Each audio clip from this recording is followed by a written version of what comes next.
From Son of God to Pugante real quick. Pugante ka na, boy. It is official. You're a fugitive. So, yun nga. Anong nangyari? Eto. Hindi ako nagsabi nun, ha. Pulis ang nagsabi nun. Kibuloy now considered fugitive from justice by authorities. Ay, pugante!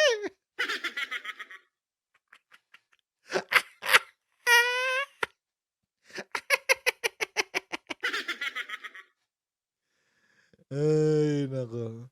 Sabi, Pastor Apollo C. Kibuloy, the founder and leader of one of the largest non-Trinitarian restorationist churches.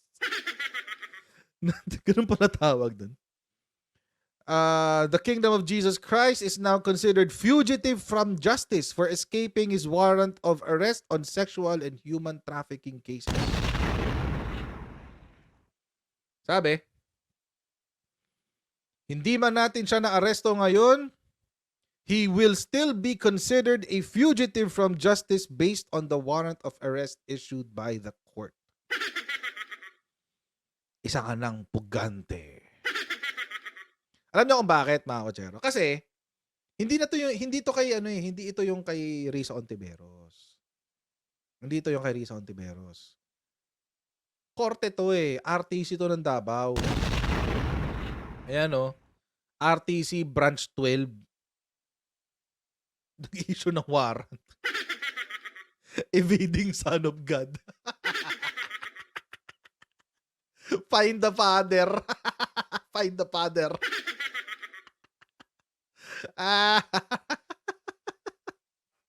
Where's the father? Ay, naku. Panoorin natin yung video. Balita. Ito pong warrants of arrest na inisyu po ng RTC. Ito po ay naka-address po sa any peace officer na po pwede po once matsyempuhan po siya, makita po siya, and even po ang civilian po ay po pwede pong i-implement po ito. Uy, talaga? Hindi pa rin natutunto ng Davao Police si Kingdom of Jesus Christ founder Apollo Kibuloy. Ito'y kahit pinuntahan nila ang tatlong property nito sa Davao. Gayunman, naniniwala ang pambansang pulisya na hindi pa ito nakalalabas ng bansa.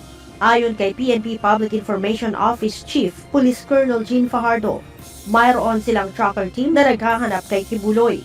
Ang lead team po na naghahanap po sa possible location po ni Pastor Kibuloy ay yung pong Davao Region, Davao Police po natin. Kasama po nila yung CADG na nag-create din po ng tracker teams para po pangunahan po yung pagsaserve po ng warrant of arrest. At kasama din po natin dyan yung National Bureau of Investigation. Sinabi pa ni Colonel Fajardo na obligadong humarap sa otoridad si Kibuloy para sa kanyang kaso at hindi pwedeng abogado lamang nito ang laging nagpapakita. Pwede abogado lang. As usual, tayo mag-shoutout sa mga ibigan sa Sendwave! Kung kayo ay nasa US, UK, Canada, Italy, France, Spain, Ireland, and Belgium, may pwede na po ay magpadala ng yung mga remittances sa Pilipinas. Gamit po ang Sendwave na wala pong remittance fees. Isang hingahan lang. Para magawa niyo po yan, mga kotsero, i-download niyo lang ang Sendwave app, gawa kayo ng account, lagay niyo pa ang account details niyo. Pwede na magpadala sa GCash, Cash Pickup at iba't ibang mga bangko sa Pilipinas. At kapag ginamit niyo po ang promo code na Coach Jared sa inyo pong unang padala ay makakakuha kayo ng karagdagan $20 free credit. Kaya kayo po ay gamitin na si Sendwave for all of your remittance needs. Okay. Ang warrant of arrest po ay inisyo laban po kay Pastor at yung kasama po niyang akusado. Dapat po siya po ang sumuko mismo para mapasailalim po siya sa jurisdiction ng korte. Kasi bailable naman po itong kaso niya. Kailangan po niyang personal na magpakita po sa mga kinaukulan para ma-process po yung kanyang bail. Sakaling hindi sumuko si Kibuloy, magsasagawa na ang PNP ng police operations. Police operation will still be classified as implementation of service of warrants pa rin po, manhunt operation po yan. So hindi lamang po siguro magiging limited yan sa Davao Region po yung ating paghahanap. Inamin din ng PNP na pahirapan ang paghahanap kay Kibuloy, kaya't nagbabala sila sa mga posibleng nagkakanlong dito. Maaari po kayong maharap sa kaso kung sakasakaling mapapatunayan po na nagkakanlong po kayo ng isa Patay, pong damay. tao. Hindi lamang po ito limited kay Pastor Kibuloy na kaso. Ang isang tao po o sino mang individual na magkakanlong sa isang Aiding and taong abetting yun eh. pinaghahanap po ng batas ay maaari po kayong mapailan ng kaso po harboring a wanted persons po. Nanawagan din ang PNP sa mga supporters ni Kibuloy na isuko ng maayos ang kanilang founder. Ang Tama. pakiusap po natin, ma'am, sa mga supporters at mga kaibigan po ni Pastor ay sana po tulungan niyo po kami na makiusap po kay Pastor na harapin na lamang po itong kaso po na ito at maging Correct. mahinahon sa magiging proseso po ng kanyang pagsuko o kaya naman po ay kung sakasakaling siya po ay matsetsempuhan ay definitely po ay i-implement at isi-serve po itong warrants of arrest. Respetuhin po natin yung judicial process at on the part of the PNP ay isisiguraduhin naman po natin doon sa mga supporters, mga mahal sa buhay at kaibigan po ni Pastor, nare-respetuhin naman po natin yung karapatang pantao ni Pastor. Ang 5 co-accused ni Kibuloy ay sumuko na sa NBI at 3 sa mga ito ang naglagak na ng piyansa kahapon sa kasong child abuse. We're hoping na sana si Pastor would turn to us. May mga lawyers na kinakausap namin, sana na mag-surrender din. Right now, we're still negotiating kung pwede siyang mag-surrender. 5 kapwa akusado na ng religious leader na si Apollo Kibuloy sa kasong child abuse ang sumuko na sa National Bureau of Investigation. Umaasa ang NBI na susunod na si Kibuloy bago matapos ang 10 araw. Ayon kay NBI 11 Director Attorney Arcelito Albao, nakikipag-ugnayan na umano sila sa mga abogado ni Kibuloy para sa mapayapang pagsuko nito. Pero hanggang sa ngayon ay wala pang tugon ang kampo nito. Si Kibuloy ay nahaharap sa kasong child abuse at sexual trafficking at inisyuhan ng warrant of arrest ng Davao Regional Trial Court noong Lunes. Itinakda ng korte sa 80,000 pesos ang piyansa para sa kasong child abuse nito habang 200,000 pesos naman para sa sexual abuse. Ayon sa 280 lahat. NBI, wala pa rin silang impormasyon sa kinaroroonan nito dahil hindi umano ito gumagamit ng gadgets tulad ng cellphone o laptop na maaari nilang matrace. Patuloy ang pagsisilbi ng warrant of arrest ng tracker team hanggang mahanap si Kibuloy. Kahapon, pinasok na ng mga otoridad ng KJC Kingdom sa Buhangin District, Davao City na pag-aari ng religious leader. Pinuntahan na rin nila ang resort nito sa Samal Island. Kaninang umaga, muling ipinagpatuloy ng mga otoridad ang pagsisilbi ng warrant of arrest at pinuntahan ng Dami Prayer ng Mountain properties. at Glory Mountain sa Barangay Tamayong. Nakapunta na ng Glory Hole Mountain yung mga pulis. 6 hanggang 7 properties ni Kibuloy ang nakatakda nilang puntahan. Umaasa ang NBI na nasa Pilipinas pa si Kibuloy dahil walang records ng paglipad palabas ng bansa ang private plane nito. We are not sure that still here in Davao, but we are pretty sure that he's still here in the Philippines, no? Kasi based sa record ng immigration, hindi siya lumabas ng country. Sumuko na rin sa NBI kaninang alas 9 ng umaga ang 2 pang kapwa akusado ni Kibuloy sa kasong child abuse na sina Ingrid Canada at Jacqueline Roy. Pero agad namang nakalaya ang mga ito matapos magpiyansa ng tig 80,000 at makakuha ng release order mula sa korte. When they knew that they have already a warrant of arrest and they don't want that they will hide all the time while nakapende itong kaso. So they turned to us just like yesterday, may 2 nag-surrender. Ayon din umano sa mga ito, hindi nila nakita o nakausap man lang si Kibuloy nitong mga nakalipas na araw. Lalaine Moreno, UNTV News and Rescue. Diyos ang aming sandigan, serbisyo publiko ang aming pinahahalagahan. Yun. Siyempre, di aamin yung mga yan. Brainwashed ang mga yan eh. Ano ba yun? Ako yung kay Kibbs yan. Di aamin yung mga yan. Brainwashed ang mga yan. Diba? Di aamin yan.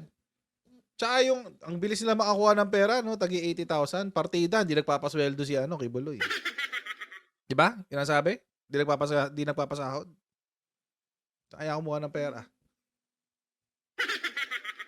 Sa human trafficking. Ayun ako. Anyway. So, yun nga. Nagtatago na ang lolo mo. Wala nang ano. It's official. He's a pugante. It's official. Isa na siyang pugante, guys. Wait lang, guys. Wait. Babalik ako 5 seconds. 5 seconds.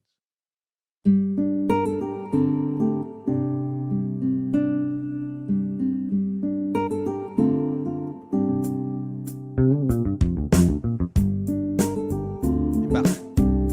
Ay, I'm back. Yan. Sorry. Kati na ilong ko eh. Anyway. So, ayun. Sabi nila, wala raw, nasa Pilipinas pa raw. Sabi nila. But officially, he's a pugante. Hindi natin alam kung nasaan siya, hindi natin alam kung baka nasa ilalim ba ng lupa yan, di ba doon nagtatago, or anyway. So, hindi natin alam. Basta the fact of the matter is, nasa Pilipinas pa raw siya. At, nag-operate na yung tracker team ng PNP, no? So, pinaghahanap na siya ngayon. Kasi may 10 days lang sila eh. May 10 days lang sila. After 10 days, babalik yung papeles sa korte at kailangan na naman mag-issue ng bagong warrant ng korte. Baka yun, wala nang bail. But anyway, tapos, pinagsabihan din yung mga consider it as a threat. Consider it a threat. Yung mga nagkakanlong sa kanya, yung mga nagtatago. Pero mga kotsero, akin lang kasi, si Bantag nga, hindi niya pa mahuli-huli. Nai-interview pa sa SMNI. Diba? Si Bantag nga nai-interview pa sa SMNI. Takip-takip pa yung mukha. Mukhang naka-shades, naka-sobrero, tapos may takip pa dito. Diba? Sobrang dilim ng kwarto, etc. etc. Di mo talaga malaman kung saan siya. Hindi mo rin matutukoy na siya yun, kung siya ba si Bantag ba talaga yun o hindi. Pero yung boses niya yung nagsasalita. So, diba? I mean, tagal na nagtatago ni Bantag. Di pa rin mahuli. Pero nasa lang yun. Nandun lang sa bandang yan. Cordillera. Sa bandang Benguet. Doon lang yan. Sa norte. Kaya mag-alala. Doon lang yan. Kasi doon siya lagi, doon yung hometown niya, alam ko, if I'm not mistaken, doon ang hometown niya, sa Bantang Norte. But anyway, ito naman si Kibuloy, ang hometown niya sabi sa Pampanga daw, tapos lumipat lang ng Davao. Pero, well, ngayon, nasa Davao siya. So, ayun. So, hinahanap na naman ng tracker team ng PNP. Si Kibuloy. Sana naman mahuli na nila soon. Or yung mga abogado ni Kibulok, advisean niyo ng sumuko.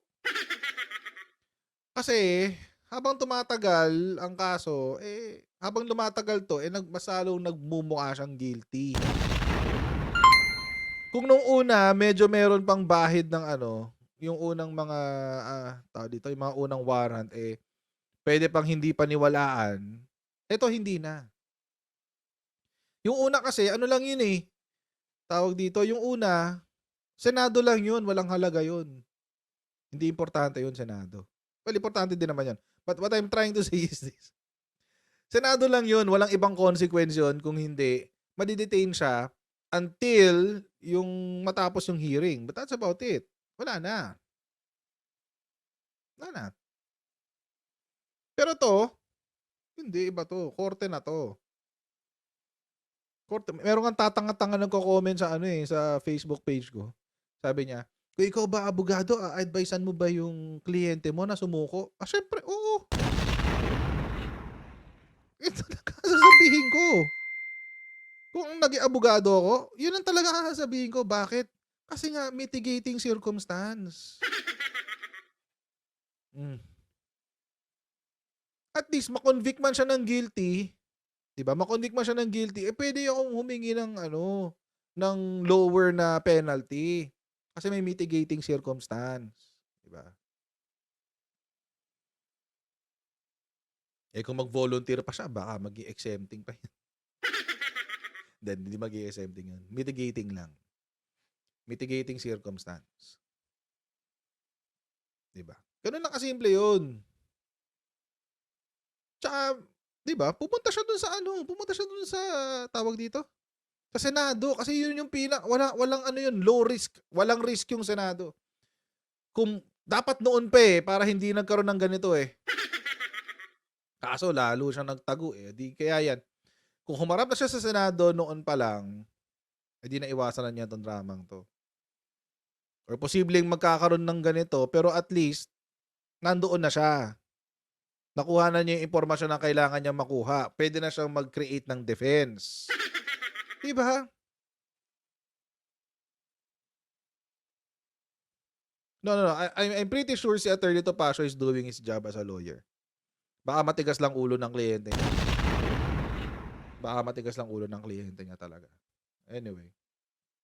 Although yun nga, sabi nga ng NBI, posible rin nasa Pilipinas pa si Kibbs. Oo. Posible. But we don't know. Kasi maraming paraan na para lumabas ng bansa hindi lang sa pamamagitan ng ng eroplano. Pwede ka naman magbangka. Nasa Mindanao ka, malapit kang, marami kang singit-singit na pwedeng puntahan doon sa Mindanao Lalo na marami kang pera. Marami kang pwedeng singit-singitan doon. Posibleng wala na siya sa Davao. Posible yan. Na wala na siya sa Davao. Pero,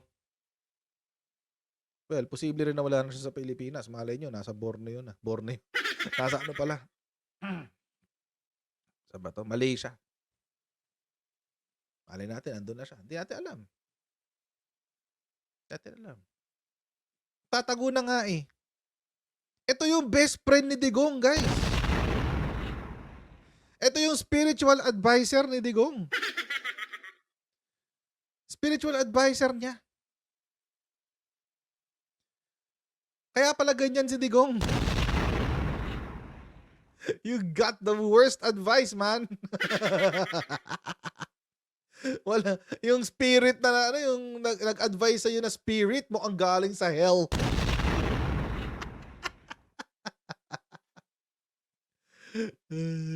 Anyway. Tapos, ito pa sabi. Ito yung akin. Kaya nga kung gusto nyo talaga mahuli si Kibuloy, kausapin nyo si Digong. Kaya ako binring up yan. Kung gusto nyo mahuli si Kibuloy, kausapin nyo si Digong. Kasi, siya lang makakapag-convince dyan na sumuko si Digong. And I think, hindi sincero yung pagkakasabi ni Digong dati doon sa press con niya, di ba sabi niya, sabihin ko, suko na lang siya, ganyan-ganyan. etc. I don't think it is sincere. Bakit? Kung sincero ka, ba't hindi na-convince yung kay best friend mo? Ayan siya, kasama si Digong. Ayan pa si 33 si Bayaderos. Ayan, si Doktora, sa Pambayaderos. Sabi niyo itong mga to. Ayan, kasama nila, kausapin niyo si Digong. Si Digong alam kung nasaan yan. Sigurado ako. Sigurado. At pag sinabi niyang hindi, nagsisinungaling siya. Ayan, di ba? Pag sinabi ni Digong na hindi niya alam kung nasaan si Kibuloy, nagsisinungaling siya for sure. Bakit? Kasi mga kotsero, ang bagal. Ayan, hawak kasi ni Digong lahat ng ari-arian ni Kibuloy. So, imposibleng hindi niya alam kung nasaan si Kibuloy. At imposibleng hindi rin aalamin ni Kibuloy kung nasaan si Digong. Kasi hawak niya lahat ng ari-arian ni Digong, ni Kibuloy. Pag sinabi natin properties, it can be real properties or personal properties. Real properties, lupa. Personal properties, pera, sasakyan, etc. Yon. So, alam nila yan kung nasaan sila. Alam nila yan. Imposibleng hindi. Try nyo, NBI. Try nyo. Kahit one time lang. Try nyo lang. PNP. Tanong nyo kay Digong. Interrogate nyo siya. Try nyo lang. Sigurado ako alam niya. Kasi ano, siya mismo, Duterte himself offered to look after Kibuloy properties. See? Ano naman yan? Alam na niya yan. Alam niya yan kung nasaan. Diba? Kaya ano, try nyong hanapin to. Sigurado ako dyan. Imagine, lahat ng kayamanan ni tulad yung kayamanan nakuha niya dyan, sa bulk cash smuggling na yan, dyan, yung nakuha niya na yan. Hawak ni Digong yan. Lahat ng properties na pinag-aarian ni Kibuloy, hawak ni Digong yan. Ay, Digong lahat.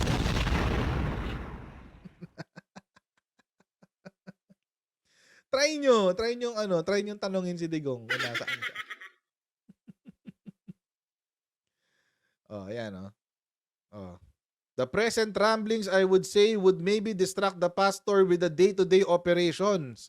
It was I who offered na pastor in the meantime that you're trying to figure out the things that you have to do or say regarding this present whatever. Ako muna magpapatakbo. Let me focus on the properties to see to it that it is preserved well for the congregation. Wow. The buildings and the properties which the kingdom owns. Oy! Sinidigong na may hawa. Bakit daw? Bakit daw siya? Bakit daw siya, guys? Why me? Because I am his friend. Galing! See? Alam nyo, PNP, NBI, tanongin nyo si friend.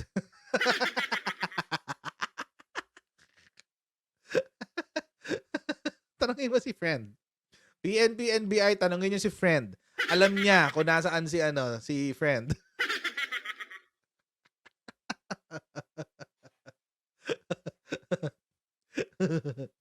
Ay, naku. Praise the Father. Praise Father Digong. Ay, naku. Anyway. Ano kaya sabihin ni Sarah, no? Ano kaya sabihin ni Sarah? Kasi, last time, sabi ni VP, si Kibuloy being unfairly targeted. Unfairly targeted daw.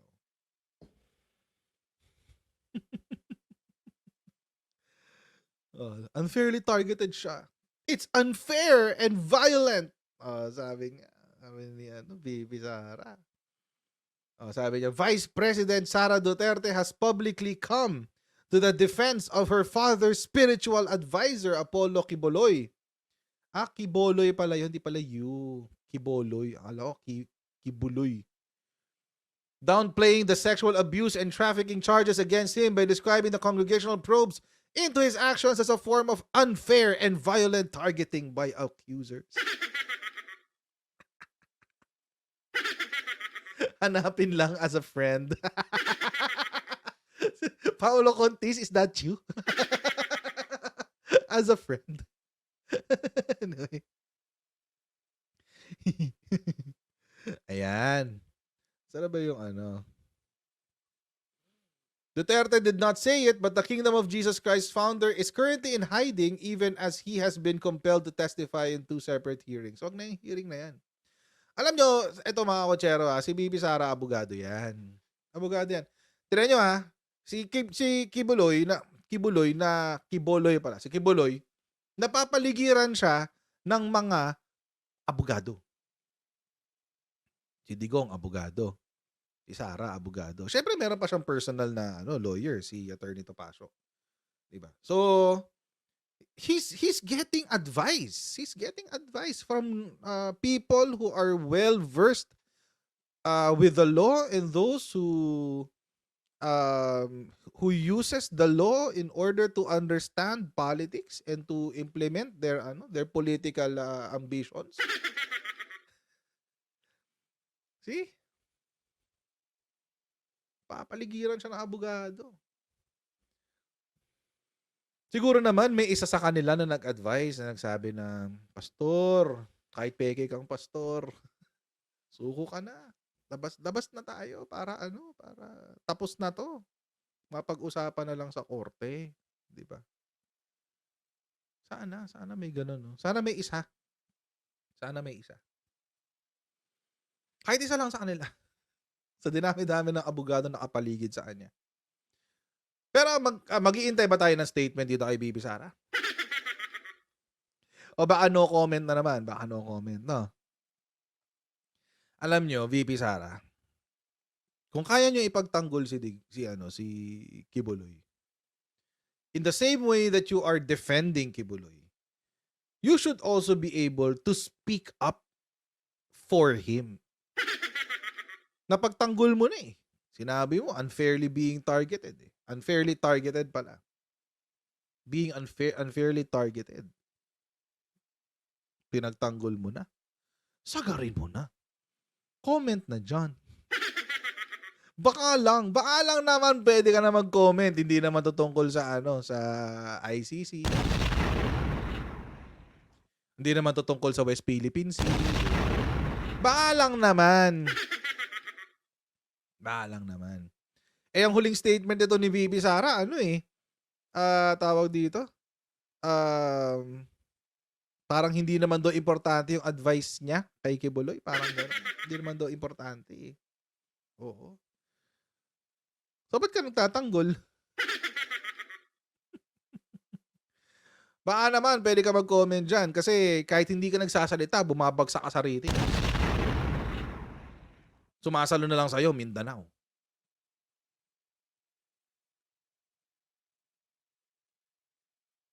Diba? Totoo yan. Nakita natin yung kahapon, diba? Mindanao lang, mga kakutsero. Sa Mindanao lang siya malakas. Imagine, Mindanao lang. Saan kaya yung sample size ng Mindanao sa mga surveys, no? Weird eh. Saan kaya?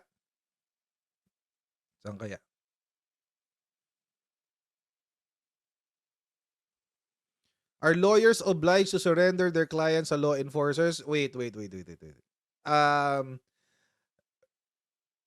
Sa Code of Ethics, sa Code of Ethics, hindi naman, paano ba to? Hindi naman siya obliged, hindi naman obligado. Kasi sa Code of Ethics, ang nakasulat, ang obligasyon ng mga abogado is to protect the interest of their client. Yun talaga yun. Protektahan yung interest ng kliyente nila. Now, it is also the obligation of the lawyer to observe and to follow the Constitution and the laws of the Philippines. And to give that same, and to convince their clients to follow the same. So I'm sure si lawyers, Attorney Topacio, and whoever lawyers are around him, around Kibuloy pala, are advising him about the right things. I'm pretty sure.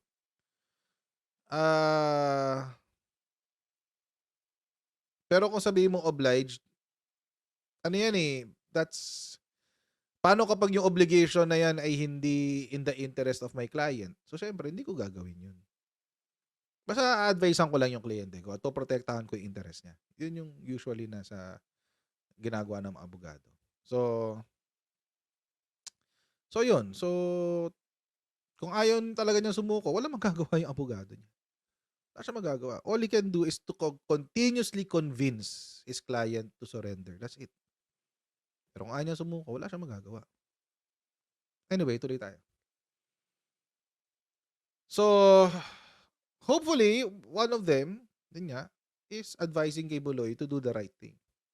Kaso mukhang hindi niya yan makukuha kay kay pangalan na to? Kay Baste. Mayor ng Davao eh. Oh, sabi niya. Ano sabi niya? Hindi. Ay, lumaki. Ayan. Sabi niya, I don't want to comment because that is a national matter. National matter daw, guys. We are talking about something else here. Pressed by a reporter on his directive in connection with the arrest order, he replies. Ito pa pala. Ang sagot daw ni Baste, seemingly annoyed Duterte. Nabuisit daw siya nung tinanong siya tungkol kay Kibuloy. Nagalit si Baste. Pressed by the reporter on his directive, well, if that is the do your job properly, if there's something wrong with the arrest, then but I do not want to comment on this. This is a national matter. It's a political matter actually. It's in the Senate, etc. etc. Nabulol ah. Nabulol si dito si Baste ah. Well, if do your job properly, but if there's something wrong with the arrest, but I do not want to comment.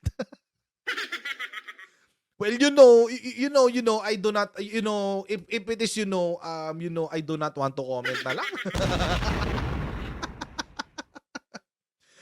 Well, it is no longer a political matter. Mayor Baste Duterte. It is no longer a political matter. This is already covered by the court. Korte na to. This is already in the jurisdiction of our judicial system. And as the local chief executive of Davao City, you should know better. You know. Because you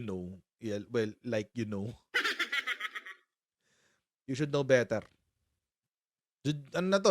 Judicial, nasa jurisdiction na to ng court.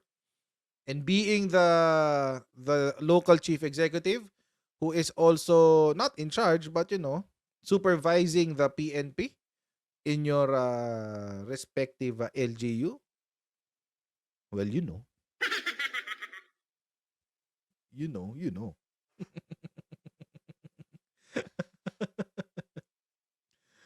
Ay, no. Sinabihan pa nga niya si Abalos na stupid recently. Nabalitaan niyo ba yun? Nabihan niya si Abalos na stupid. Kasi hindi naman daw niya alam yung nangyayari on the ground pagdating sa drugs. Okay, so the end justifies the means? Is that what you're trying to say? Nililinis ko ang drugs, kaya papatayin ko lahat ng tao para walang drugs. Ay, ganun pala yun. The end justifies the means, no? Kamusta naman ang due process? Anyway, tuloy tayo guys. Sabi ng PNP, hindi naman armed. Kibuloy is not armed and dangerous, pero tuloy tayo sa manhunt. Sabi ng PNP. Not armed. Hindi naman daw dangerous. Not armed Not armed. Kaso nga lang mga kotsero, akala ko ba't di siya armed? Ba't may gun collection ang lolo mo? Ba't siya may gun collection? Doomsday Preacher Apollo Kibuloy owns firearms amounting to at least 2.3 million pesos. At least 5 pistols are worth over 200,000 pesos each.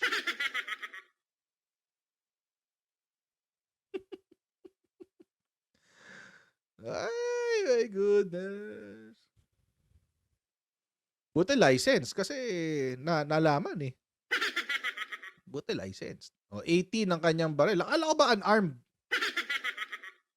Ano yan? PNP naman, no? Alam niyo naman yan. Armed siya. Hindi tayo magbulahan.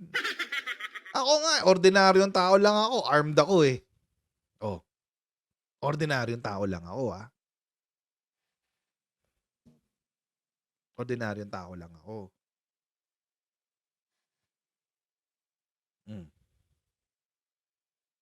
How much more? Siya, VIP siya. Si Digong nga, 500 guns eh. Kalahin nyo yun.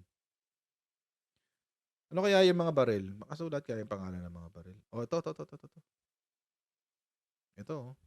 May CZ siya, Mahal talaga to, guys. Grabe.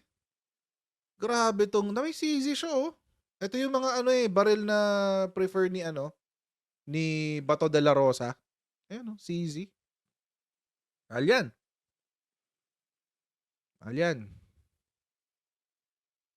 Metrilyo, grabe. 285,000 to 750,000 ng isa. Ito, yan. Pak. Sarap. Sana all. Mukhang laruan lang, no? Pero hindi laruan yan. Legit yan. Papatayin ka niyan. Mukhang pang COD lang, di ba? Mukhang pang Call of Duty lang, di ba? Pero hindi, pang pumapatayan, no? Di ba? Ito, lalo to, mukhang laruan, no? Special custom. Mukhang laruan, eh. Pero, hindi. Papatayin ka niyan. Ganda, oh. May scope pa, oh. Anyway. Parang ano, Parang sarap mag-target shooting ulit, Tagal na hindi nakakapag-target shooting. Anyway, the point is, mga kotsero, armed siya. Armed. So, paano niyo nasabi na hindi siya armed, PNP? Kung kailangan niyo i-update ang intel niyo, sir. Ma'am, sir. Diba? Kung kailangan niyo i-update ang intel niyo, sir, mga ma'am, sir. Eh, sabi niyo, hindi siya armed. No? Sa ngayon, hindi natin i-consider na armed and dangerous si Pastor kasi wala naman po indication na meron siyang private armed groups. Ma'am, wishful thinking to. Wishful thinking to. Kasi saan niya gagamitin to? Itong 18 pistol tsaka isang rifle. Sa security niya yan, for sure.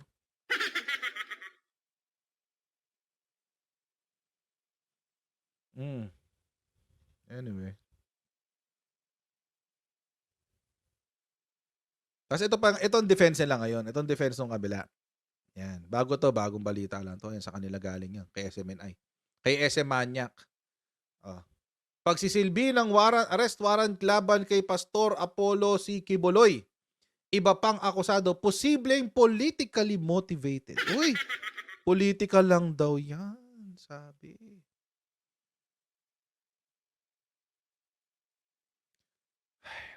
Siyempre, abogado to ni Apollo Kibuloy. So let's give him the benefit of the doubt. Benefit of the doubt. Pero naman, attorney, korte na yan. Korte na yan. Alam mo naman yan, attorney. Korte na yan, attorney. Wala nang politika dyan. Wala nang politika dyan. Alam mo naman, attorney, kung anong justiciable sa hindi, di ba? Actually, kung Supreme Court lang ang pwede magsabi kung anong justiciable sa hindi. Naintindihan ko, mga kotsero, yung kailangan nila ipagtanggol yung kliyente nila. Gets ko yun, walang problema doon. Gets ko yun. Pero sana, don't minimize the experience or at least the allegations of the victims as if it is only politically motivated. Maraming salamat sa inyong patuloy na pagpasuporta sa ating channel. Okay? Please don't forget to like, share, and subscribe and to follow us on our Facebook page. God bless and see you all next time. See you. Bye, guys. See you tomorrow. Bye.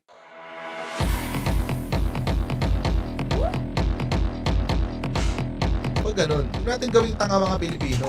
Mas maganda kasi nasa lugar mo ng tama kaysa yung pinipilit mo yung pagkakamali.